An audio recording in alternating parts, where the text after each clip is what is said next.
Hello, guys, and welcome to the first ever podcast of Welcome to the Bombhouse. Yeah. And my name is Ricky Rodriguez. You will hear me call myself Ricky Rod most of the time. And my co-host, I am Jimmy Atkins.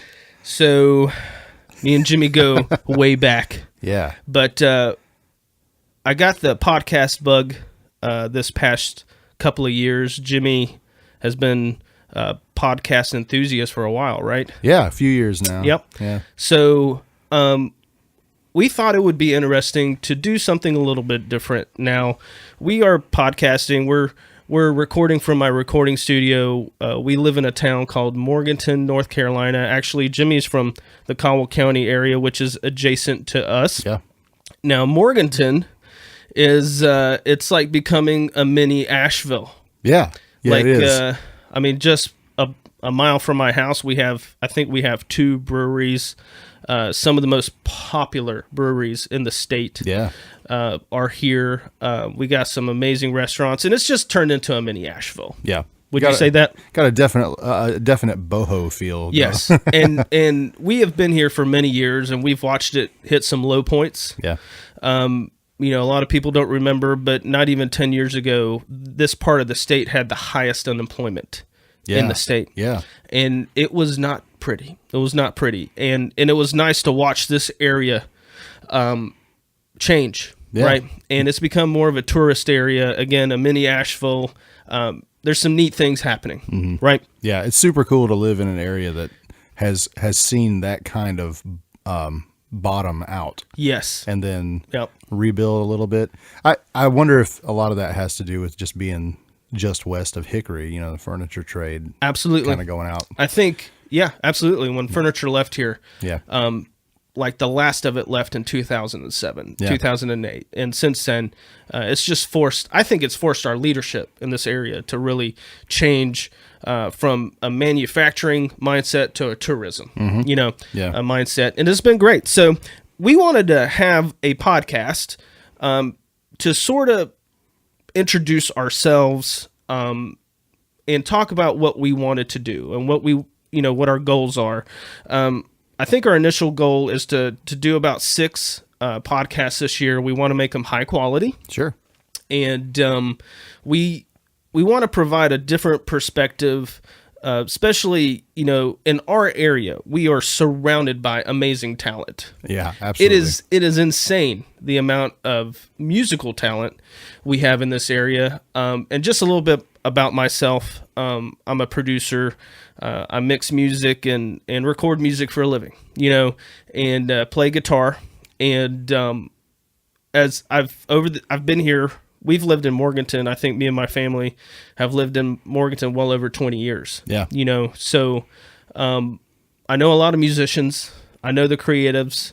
And just by being the old guy and outlasting, I think I have a good idea of the talent that comes into this area has left.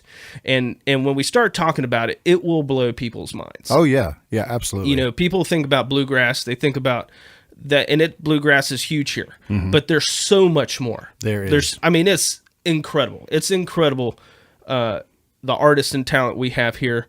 And I wanted to make sure that we highlighted some of that talent. Yeah. We had an avenue for that talent. And the other thing, not only are we going to talk about that talent, we're just going to talk about life, right? Yeah. So because we have to live it. Yeah, I have. I've been married for over 20 years, and I've got 2 kids. And when you're managing multiple businesses and a family and playing out as a guitar player, let me tell you, my life can be crazy. Yeah. And then Jimmy, you have a family, right? I do. Yeah. I've been married, going on 9 years now. Has it? Yeah. Has it been 9 years? Yeah. Jeez. Yeah. No kidding. And your wife's a teacher. She is. She's a Spanish teacher. Yeah. Yeah. Yeah. They like each other. I know. Lot. It helps. Yeah. And I've got a 2-year-old. Wow. Boy, oh boy. Yeah. So like there's Jimmy is like early family stages. Yeah. Like, and me and my wife are looking like what empty nestings in our future. Yeah. And bro, I'm so not upset about that. I don't know. My wife doesn't share that opinion, but when I think about empty nesting, I'm like, oh my God, we could just pack up the Jack Russells, go to Charleston whenever we want to. Sure. Like, that's our jam. Well, just a point of reference, I think, didn't we meet when you were in the early stages of your family? Yes, absolutely. So, dude, you know how many records we worked on and mixed when Gabe was like in like the little baby holder thing? I don't even know what you call them, you know? It's crazy. Yeah. You know, it's crazy. Yeah. You know, but so we're going to be talking about life on some of these things, which is this is going to lead me to the next part of this conversation.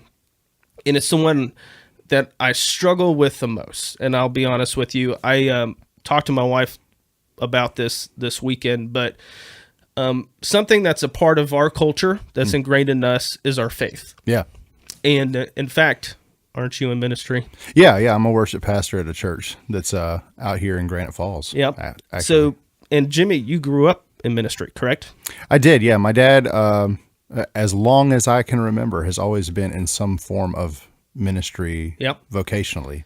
So, and same with me. When my dad got saved when I was younger, you know, and it wasn't like a little bit he got saved. He got like he got super saved. Like, whoa! And if anybody knows him locally, they know what I'm talking about. And he still is fired up. In fact, he preached to me this morning. It was awesome. And I need that, by the way. He doesn't even need like more than just his kid. No. But, you know, my mom was a huge spiritual influence on me. And not just me, really our community. And, you know, so I think as much as I try not to be overly religious with my speak, I'm just not naturally you're not going to see any posts online from me. Sure. I don't post scriptures. Sure. I think the last one I posted may have been 8 to 10 years ago, and it was a joke, I think. I don't, so I'm not, it's just not in me. Yeah. You know, I think when I was younger, my faith, I was maybe I was more bold, maybe. I definitely don't hide my faith at all. Right. I definitely don't hide how our faith has really helped me and my wife and our family. Mm-hmm. You know, Yeah. I just think we live in a society, especially with social networking, that it makes it tough for me. Yeah, you got to be careful, man. I mean, Yeah.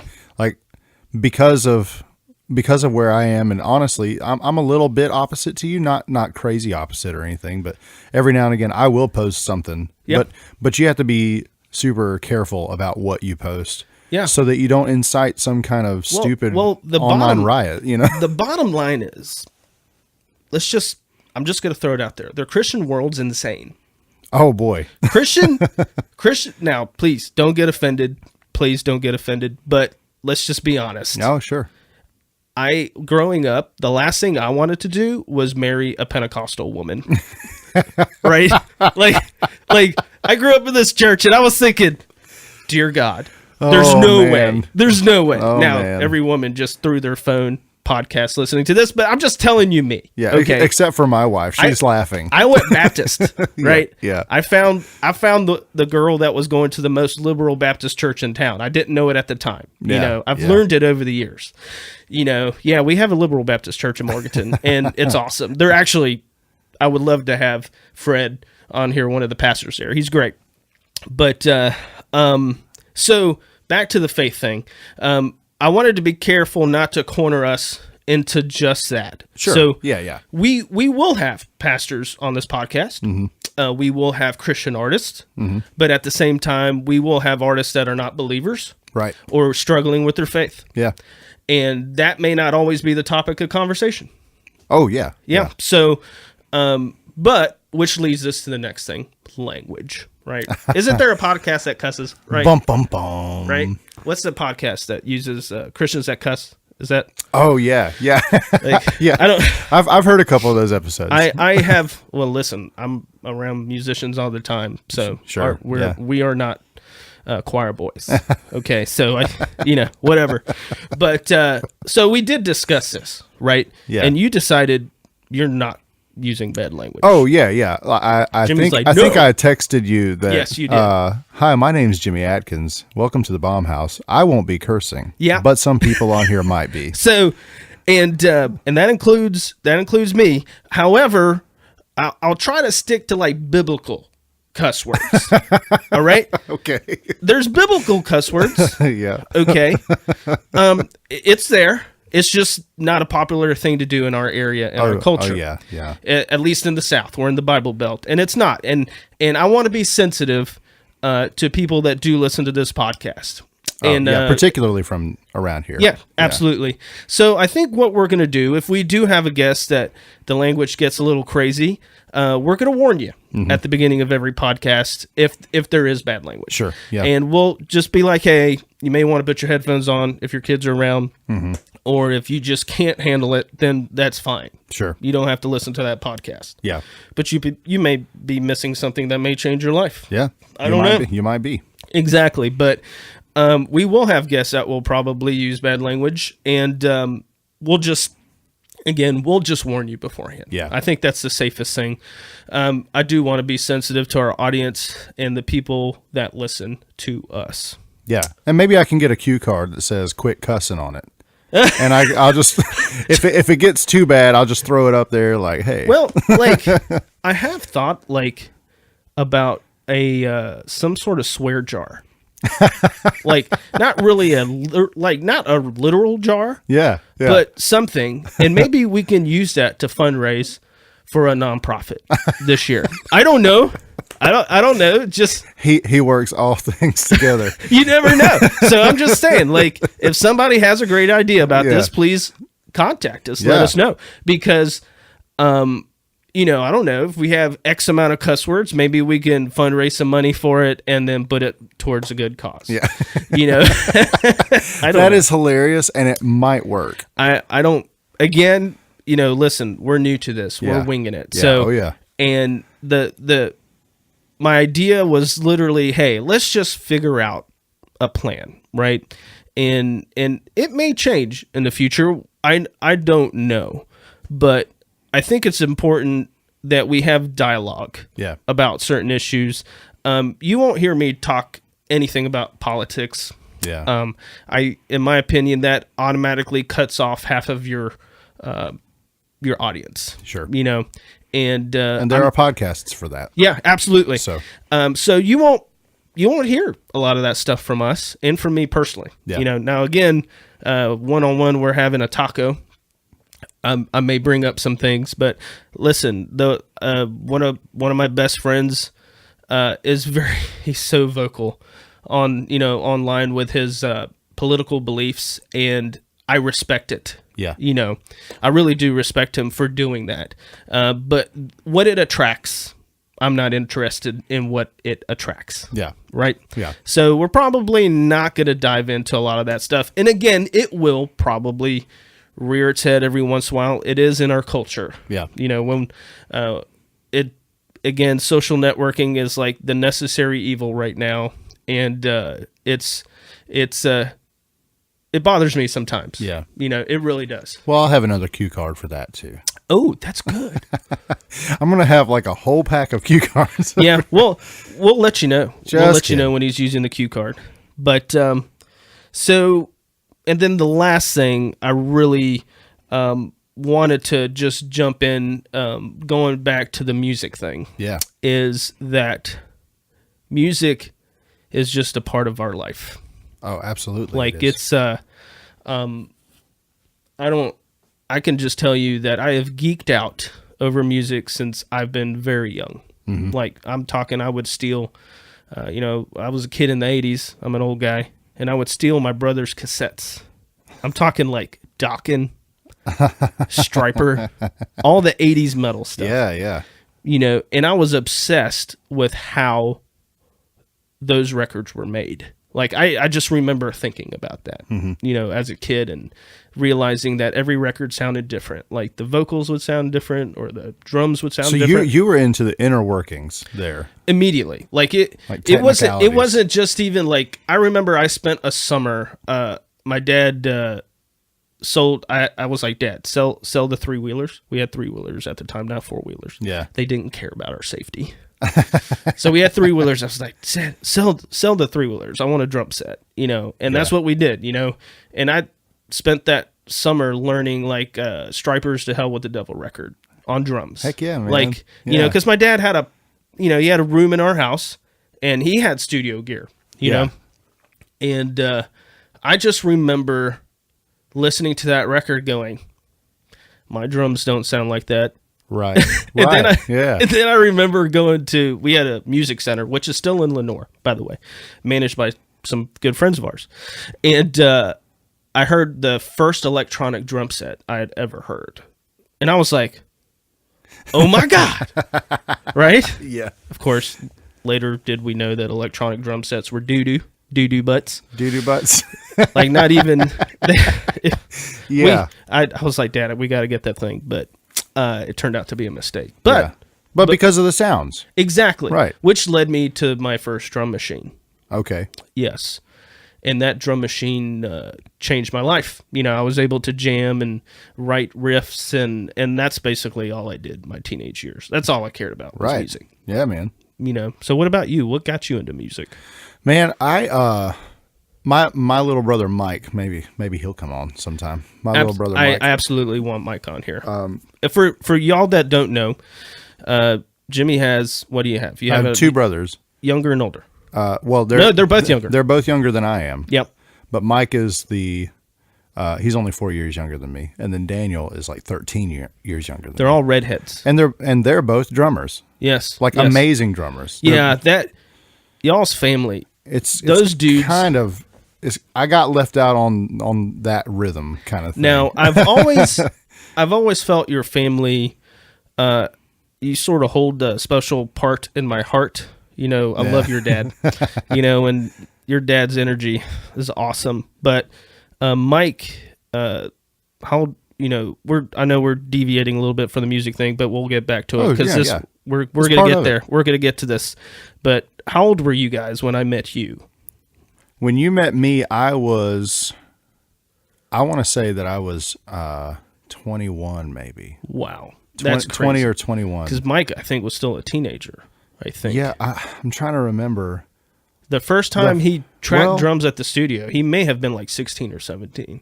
I don't remember. It was about 10 or 11 years ago because we actually released our first record with you in 2008. Yep. Back then I had a studio in downtown Morganton. Yeah. And we ate Yanni's Pizza every day. Did. Yes, we did. We just went there for dinner. I'm eating salads these days. Yeah. No pizza. Yeah. But Mike was one of those musicians that, as a drummer, when you go into the studio, just explain to my audience, it is very difficult. Mm-hmm. It is not what you think. There's basically 2 types of drummers, in my opinion. You got the bar drummer. Sure. Or the crazy church drummer. Sure. They're basically the same people. And these are the drummers that just play over top of everything. Yeah. They're busy. Yeah. Super busy. I mean, what do I have all this talent for if I'm not using it, right? Exactly. You know that YouTube video with the crazy, I don't even know what it's... The Oceans drummer? He's like double kicking it. That's the best thing. It is like thrash metal in the middle of a worship song. If you just go on YouTube and find those, I can watch those videos for hours.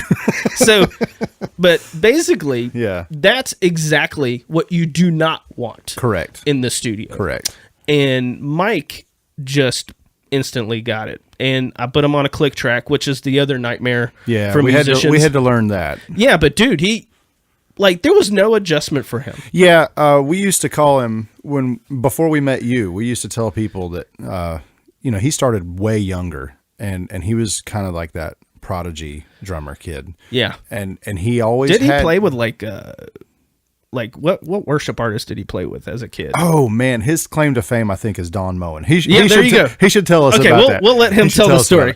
But he's always had this pocket, this rhythmic pocket. Yep. And even if he like sways from side to side inside that pocket, he never leaves it. And I think it's because he loves baseball so much. Dude, that's his batter's box. You know, he's dude, like in there. He is an extraordinary talent. Yeah. But so musically though, so you guys were in a band. What was the name of the band? Well, he picked up drums. Yeah. And at the same time, I must have been 11 or 12. I picked up Latin percussion of all things. Okay. Really? Now, I am super, Jimmy, super, you're like super the whitest white. dude I know. I am Latin percussion? So white. But Mike had the drums down. That's great. My dad was leading worship for the youth group at our church. Your dad led worship? From an acoustic guitar, yeah. Really? Yeah. Your dad plays guitar? Well, he did. What? He did. And then when I picked up guitar, he moved over to keys. What? Yeah. I didn't know that. It's been a long time, but you know, the name of our first band was Elisha. We got that from Dad's band. Like he handed that down to us. Correction, Elisha, not the prophet. Not the prophet. We actually had T-shirts with that on it. I know. That's another story too. I know. But yeah, I picked that up around 11 or 12, and I started writing stuff. But it's hard to write, you know, melodies when all you do is hit drums. So wow. I picked up I did not know guitar. That. I'm learning so much. And I think I was thinking about it today, this morning. Like I was 14. So that's crazy. This year, sometime in this year, I can actually say I've been playing guitar for 20 years. Well, and just to let people know, Jimmy is a songwriter and an artist. And Jimmy can play the crap out of the acoustic guitar. Like when you play the acoustic guitar, it blows my mind. Yeah, it's it's not just else, a guitar. Just that. no, man. I really think,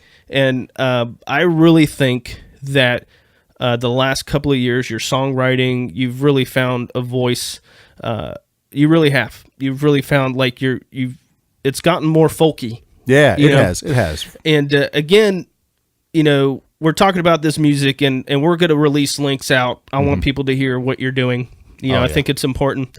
But so basically, Elisha was the band that I met, right? And I think you guys opened for my band, right? I was in a band, right? Oh, gosh, yes. Yeah. I was in a band at the time called, 7 Mile. I think it was 7 Miles. It was 7 Miles. Yeah, it was 7 Miles.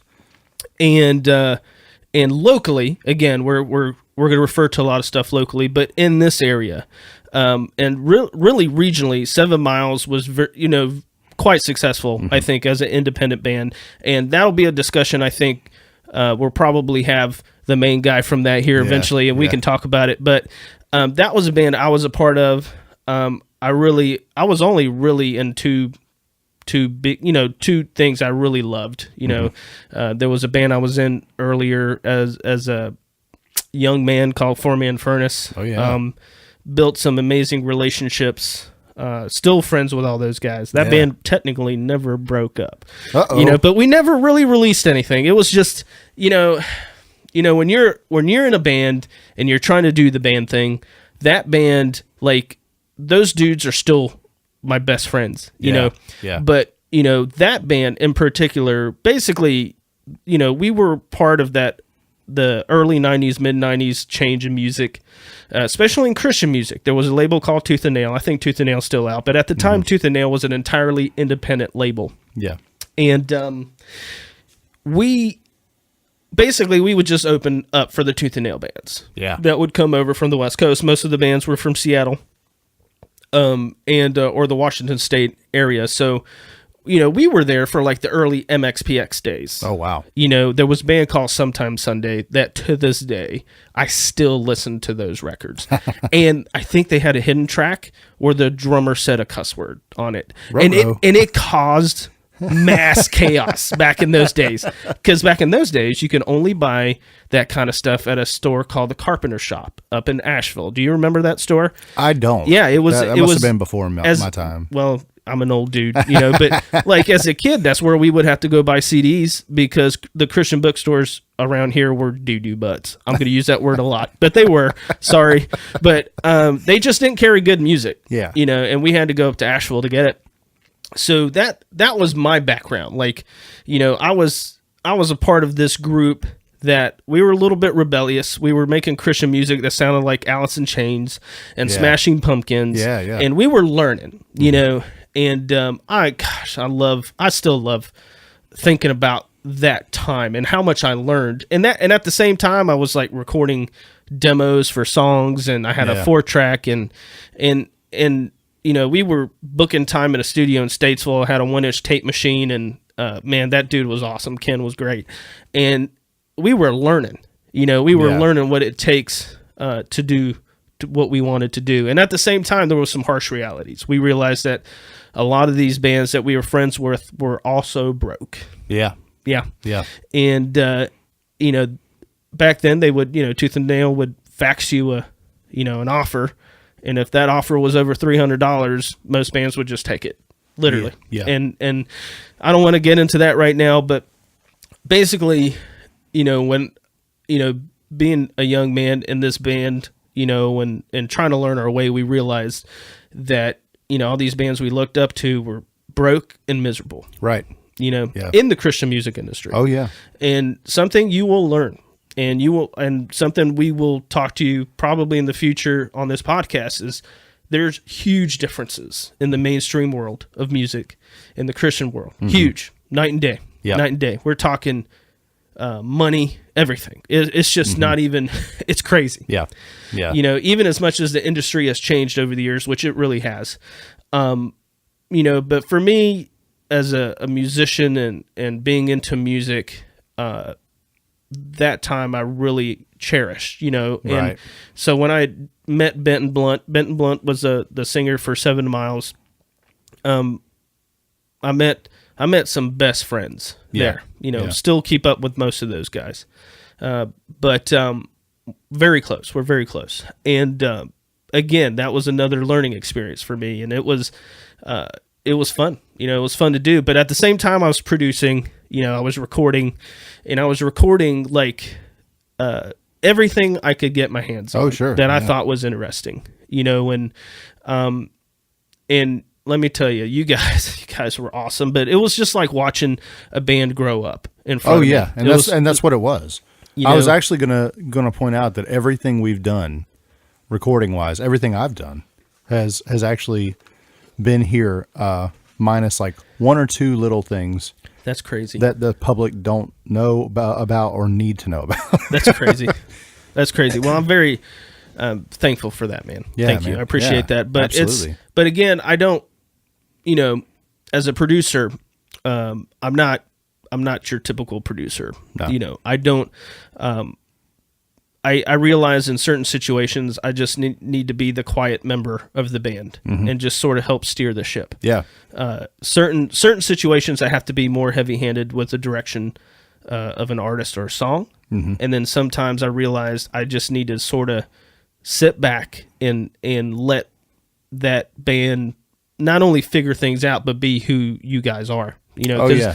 That band ended up being, go ahead. What was the next band? We ended up changing our name to Secondhand City. Yeah. The same band, just a different name altogether. So, mostly because nobody could really pronounce it correctly. Well,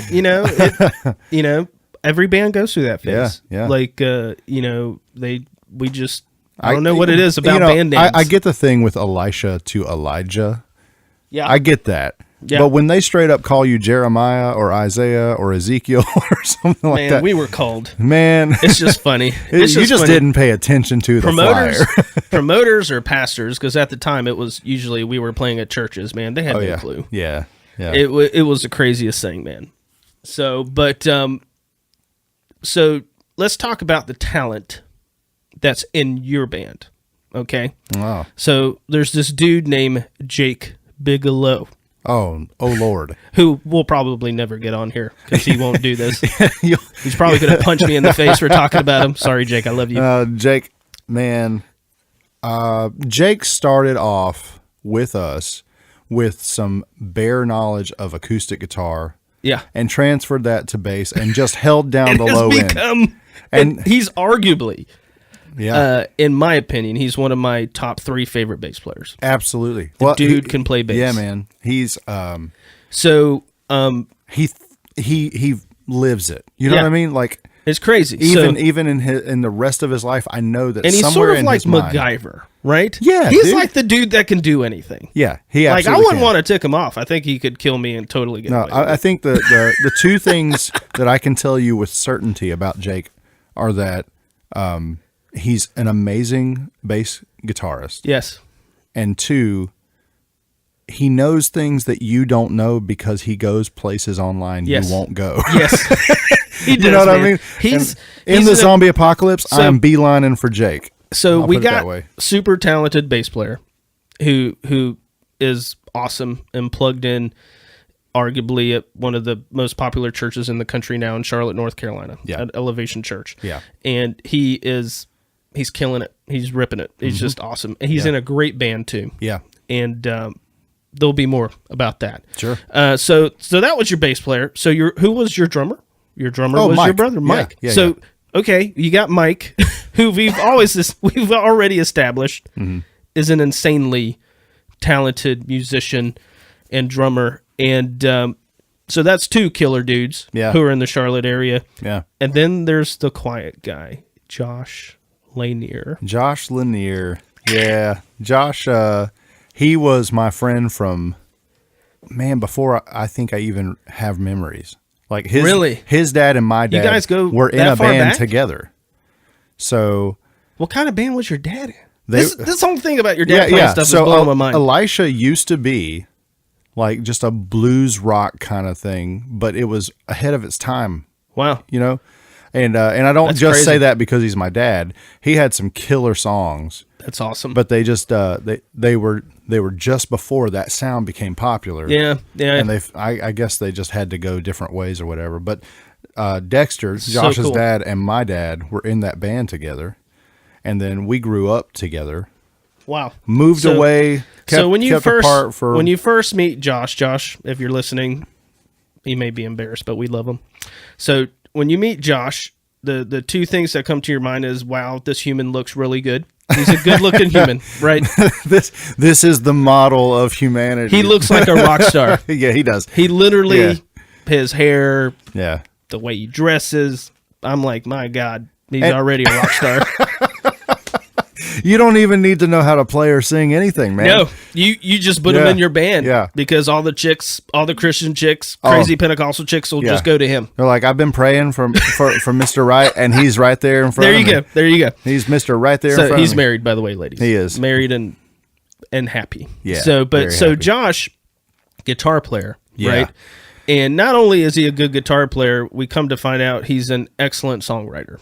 Yeah. In his own right. And really has a good sense of music.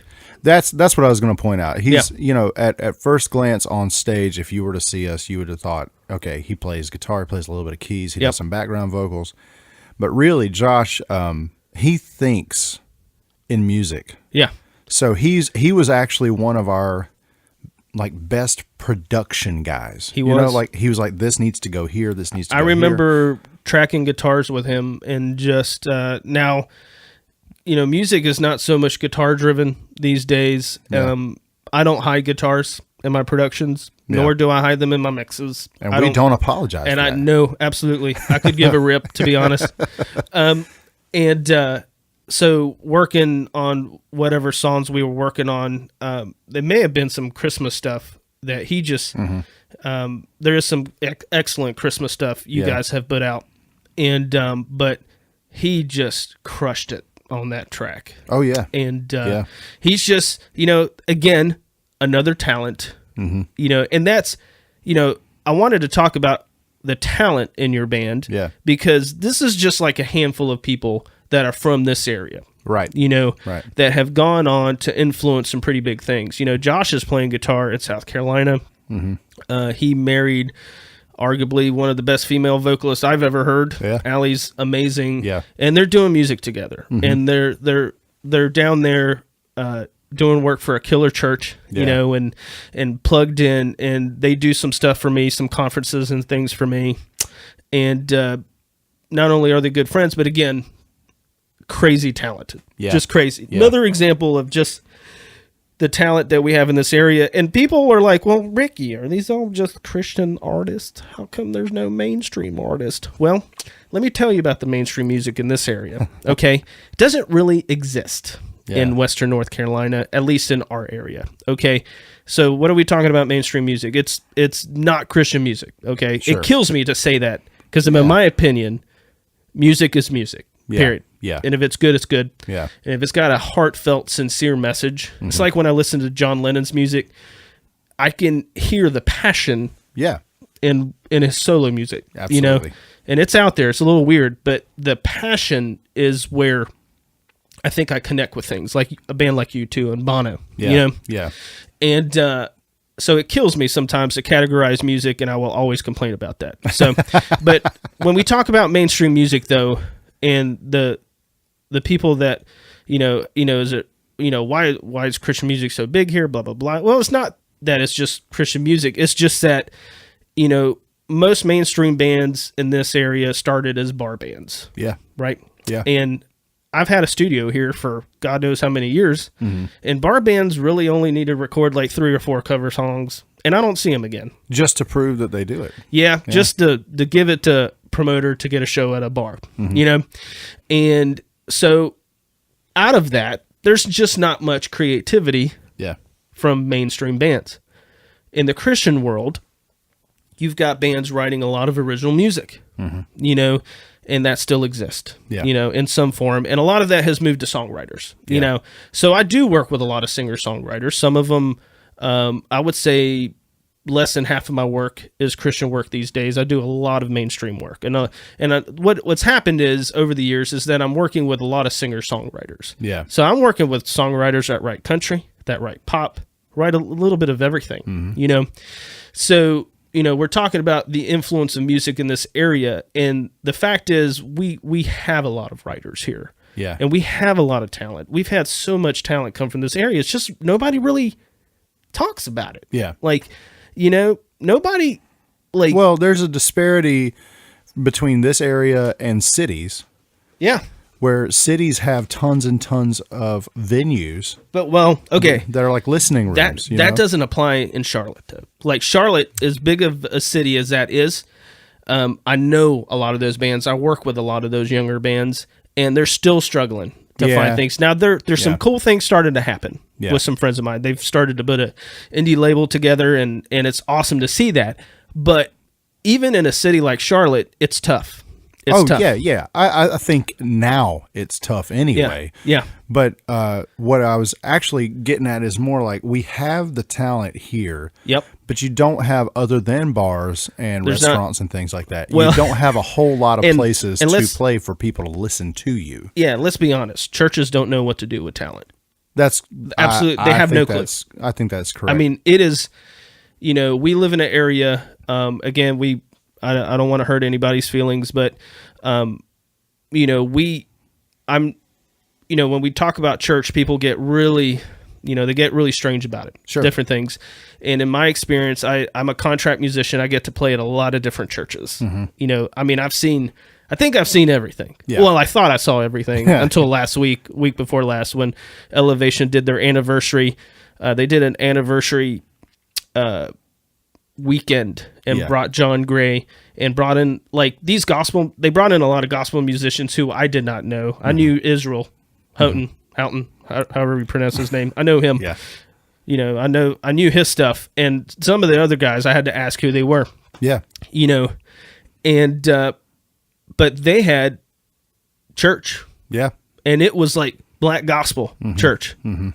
And John Gray is hilarious. Yeah. And now listen, personally, I don't read a lot of those books. I haven't read a lot of Stephen Furtiss books. I haven't. My wife has, Pastor Stevens, and I don't get into that stuff. I'm a fiction guy. I like, I like my Harry Potter books, or I like, I like my Star Wars books. But that kind of stuff, but I got to play in an experience. They call it an experience. We would call it a service where, it was a black gospel service, basically, is what it turned into. Something that I grew up playing in, by the way, in a smaller church, Yeah. And that blew my mind. Mm-hmm. Like, I was like, okay, like just when I thought I'd seen it all, I hadn't. I hadn't seen it all. Yeah, of course. Yeah. And so, but going back to how churches view music, I think there's issues there. Sure. I think it starts at the top. It usually starts at the leadership of the church. And if you're in leadership at a church and I'm hurting your feelings, good, because there's dudes that do it better. There's dudes that develop talent better. Yeah. One of my best friends pastors a church in Florida, and this is a guy that just invests into teaching young people how to play instruments. He doesn't have musician issues ever. Right. Because he knows what to do. Yeah. And the number one request I get is when people find out whatever, who I am, like, oh my God, can you help me with the church sound? And I need a worship leader. Can you find me a worship leader? Yeah. Like crazy. Yeah. Then the next phrase is, and they got to be free. And I'm like, okay. And you know what? I'm not going to send somebody there. That's not a Band-Aid situation anyway. Yeah. That's something you grow from the inside. But I don't automatically say just, no, I'm not doing that. What I do say is, don't you have somebody in your congregation that you can volunteer, that can volunteer to do it? Is there a young person that shows interest? And I know there's a lot of churches in this situation, but getting back to how the talent's not used, especially in a church situation, it's just not. Yeah. In a lot of ways. Yeah. It may be in a season, if you have a pastor or leadership at a church that understands the value of that, yeah, you will see growth. Yeah. And there's churches that are killing it, doing a great job. Excuse me, I got to drink something.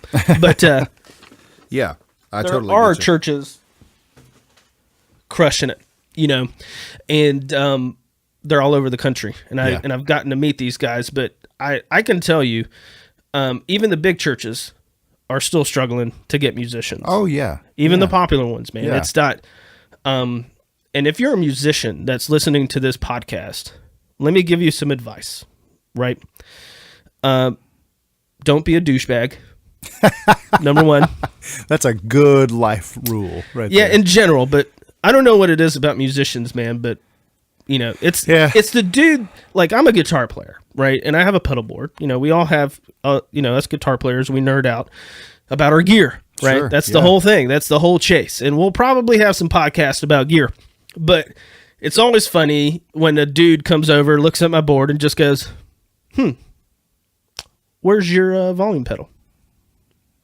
And I always point to my right hand. I'm like, right here. This is my volume pedal. Like it's almost like there's a little bit of an attitude, like, yeah, what's up? What's up with that?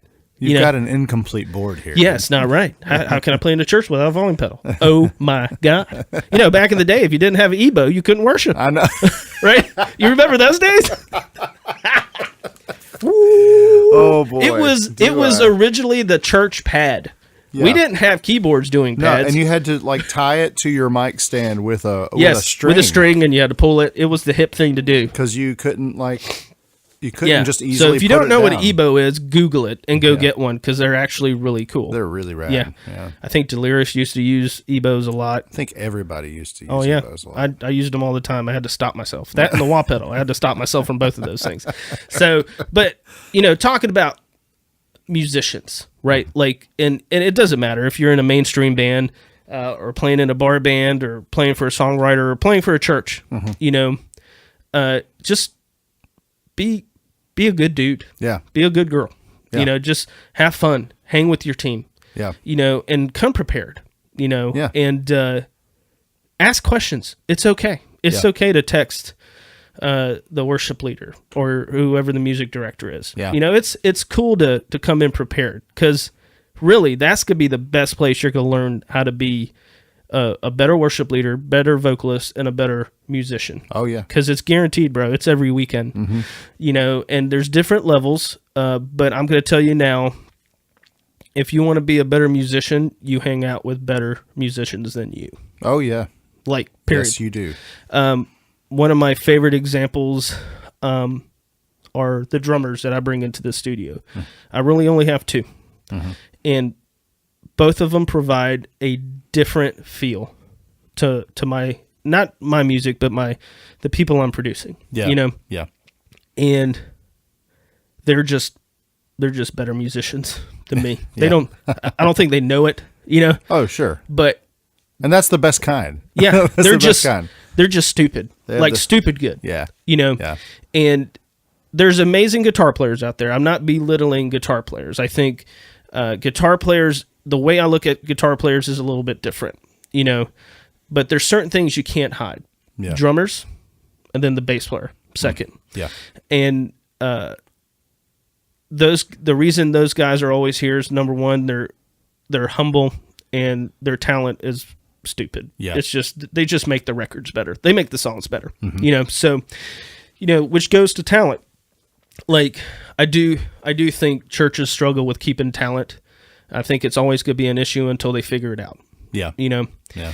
And I can point to quite a few examples of where churches have let go, where they've basically ostracized. I mean, it's happened to me. I've been ostracized in the past. You know, it wasn't a good feeling, you know, because me and the pastor didn't agree with the direction of the music, you know?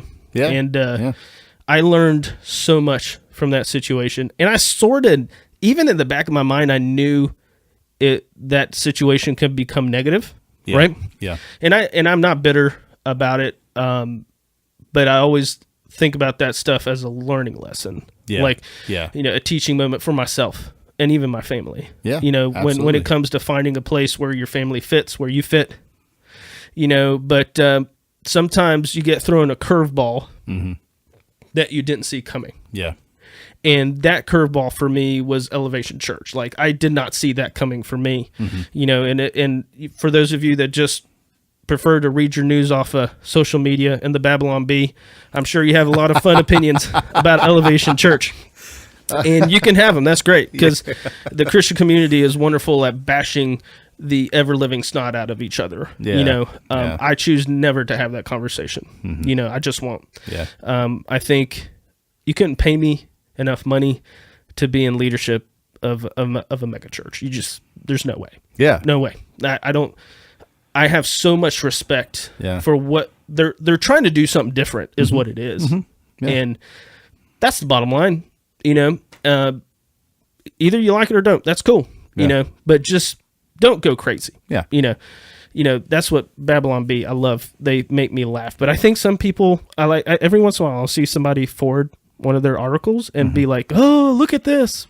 And I'm like, let me tell you now, people, those are fake articles. That is fake news. Yes. And it's funny. It's the Christian Onion, you know? Yes, it is. Yeah. And but that was a curveball for me, I think, as a musician. I was not expecting that to be a thing for me that I would gravitate to. You know, again, I'm an old guy set in my ways, and I'm like, you know, I played at hundreds of churches. I have played at hundreds of churches.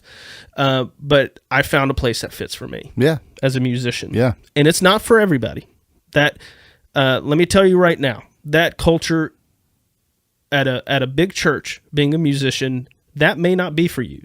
I run across people, young people, that think, oh my God, it's the latest, greatest thing. Yeah.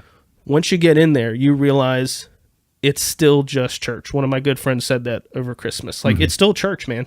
It's still church. Absolutely. And it doesn't matter.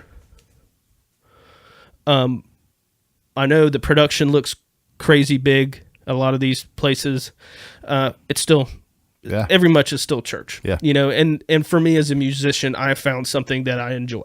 Yeah. You know, and it's not for everybody, you know, and what I try to tell musicians is, you know, find your lane, you know, find the place where you thrive there. Yep. You know, and you can grow. Yeah. You know, and if your goal is to get to a bigger church, that's great. Like, there's nothing wrong with that.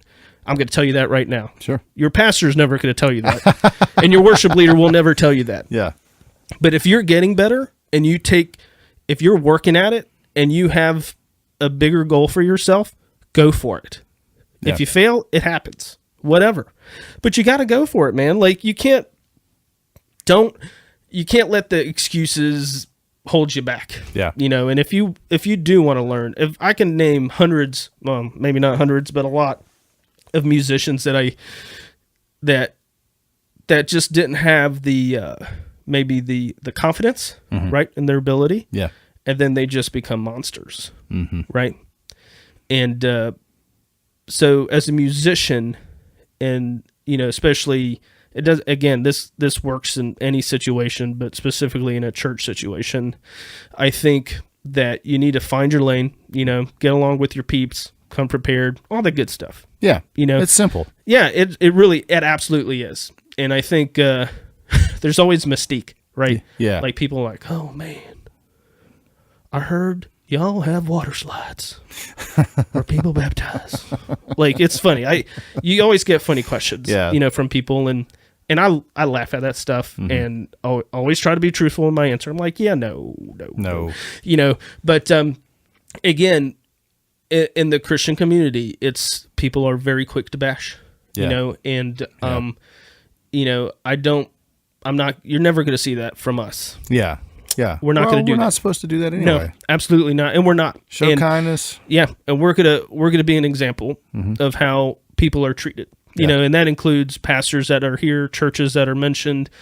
That's the way I sort of want to manage things. Unless it's the Patriots, but that's another day. That is a whole nother podcast of my distaste for Tom Brady. I don't want to get into it now. This podcast could become like PG-13. But anyway, let's wrap this up, Jimmy. Yeah, man. I'm looking forward to this. Me too. You looking forward to this? Yeah, dude. I've been excited for a couple of years to do something like this. Well, so if I wanted to find out about Jimmy Atkins, how do I do that? Oh, it's super easy. All you got to do is go online.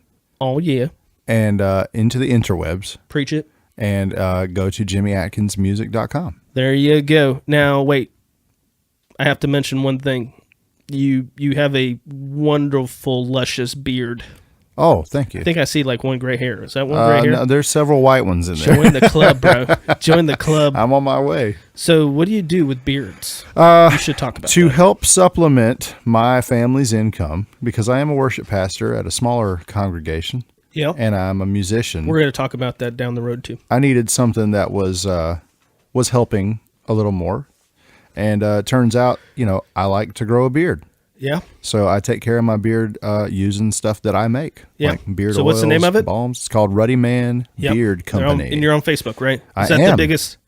Well, Facebook is definitely where I reach out to people, but okay. RuddyManBeard.com, man. If you are a bearded dude, or if you know a bearded dude who needs help, I can help. Yep. And I don't want to be partial, but he does have a blend called the Bombhouse blend. I'm wearing it right now, man. And it is awesome.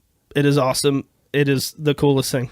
But so please, we're not. I don't think we'll ever monetize this. That will never be our goal. Oh, yeah. But please support Jimmy. If you want to find me, you can find me on Twitter at Ricky Rodriguez or on Instagram at Ricky Rod. We'll have a Facebook page for this podcast, but we do want questions and comments. We'll bring those up. We do. Again, we touched up on the couple of things we're going to pursue and talk about. We have some very interesting people I want to bring in and introduce to y'all, to the audience. But just know that we will keep things on the up and up. We'll always be real. We'll be positive. And we're always going to encourage. Yeah. Right? For sure. That's it. I think, at least I feel like, sometimes with the negativity of social media that we get bombarded, that I don't see a lot of encouragement. Yeah. And I think if anything, we can provide some of that. Yeah. So, but listen, we do love y'all. We appreciate you. Yeah. And please spread the word for us. Again, we're going to have some very interesting people on. We won't just talk music. We're going to talk a little bit of everything. Yeah. And we'll have some interesting things about life, and we will get a little nerdy. Yeah. A little technical. I think that, if we can get technical and you can learn something, I think there's value. Yeah, that's helpful. Right? For sure. So, but anyway, that's it from the Bombhouse. We'll see you soon. Peace. Laying down that adios, and no smoking in my studio. Sound coming through the stereo. How you feeling shook? Vertigo. All of this confidence, dripping finesse, hitting notes and falsetto. We love tacos, so let Ricky do his thing pronto. Finish the session today, he gon' hit you with the mix tomorrow. Produce, record, mix, master it. Sounding so dope that it gets your past a lit. Hit after hit after hit after hit, hit after hit. Lickety split. What's that smell? Apple cinnamon. Ready man big, got it from Jimmy Jam. Grab the pen again, let me hear it back again. Let me hear it back again. Let me hear it back again.